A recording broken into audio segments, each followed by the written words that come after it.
और जो सर बहुत एक शोर है वो 28वीं आईनी तरमीम से मुतालिक है। अब उसके मुख्तलिफ फीचर्स हैं। अब जो हुकूमत की जमातें हैं इत्तेहादी, उनके अंदर भी अपनी कुछ डिबेट चल रही है, लेकिन पाकिस्तान तहरीक इंसाफ का क्या मौक़िफ़ है सर उस पर? क्या पाकिस्तान तहरीक इंसाफ सपोर्ट करती है 28वीं आईनी तरमीम को, उसके लिए प्रिपेयर्ड है? 26वीं 27वीं की बार आप लोगों ने उसको सपोर्ट नहीं किया था, लेकिन हमने उसको रिवर्स होते भी नहीं देखा। बतौर एक ऑपोजिशन पाकिस्तान तहरीक इंसाफ का शायद जो किरदार होना चाहिए था वो उस तरह से कामयाब नहीं हुआ। तो 28वीं के मौके पे क्या होगा? लेकिन 26वीं और 27वीं तरमीम तो थी, मैं समझता हूं कि वो पीटीआई सेंट्रिक थी, यानी कि वो सिर्फ पीटीआई के खिलाफ जो कार्रवाई करनी थी अच्छा। उसके लिए 26वीं और 27वीं तरमीम बनाई गई थी। हम्म। और इसलिए पीपल्स पार्टी भी और पीएमएलएन भी एक ही पेज पे थे, और उन्होंने बुलडोज कर ली, आईनी तरमीम कर ली, अब 2/3 मेजोरिटी ले ली। लेकिन 28वीं तरमीम में हमें अभी फिलहाल मुझे नहीं मालूम कि है क्या, लेकिन अगर आप खबरों पे जाएं और हम्म। थोड़ी बहुत जो इंफॉर्मेशन मिलती रहती है उस पे जाएं तो शायद ये 28वीं तरमीम दो तीन इश्यूज पे है। एक शायद सूबे बनाने की बात हो रही है, एक शायद लोकल बॉडीज का जो एनवायरनमेंट है या कॉन्सेप्ट है उसको मजबूत करने की बात हो रही है, हम्म। एनएफसी अवार्ड को तब्दील करने की बात हो रही है।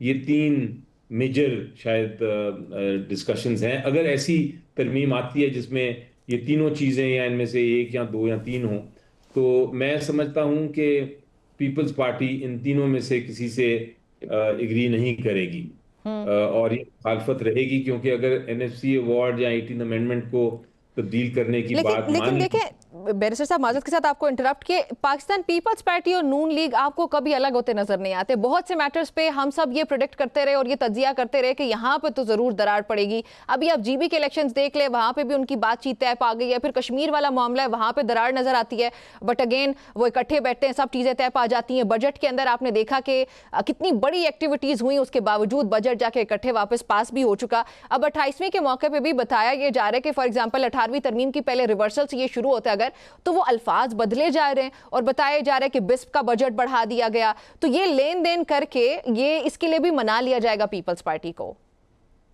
जी देखें, अगर पीपल्स पार्टी मेरी नज़र में अगर 18वीं तरमीम को तब्दील करती है, एनएफसी अवार्ड को तब्दील करती है या कराची को सूबा बना देती है, हम्म। तो मेरा ख्याल है फिर वो एक सुसाइड होगी उनके लिए। अगर सुसाइड के लिए तैयार हैं, खुदकुशी के लिए तैयार हैं, सियासी खुदकुशी के लिए, तो फिर ठीक है, वो कर लेंगे एग्रीमेंट। हम्म। लेकिन मुझे मुश्किल लगता है।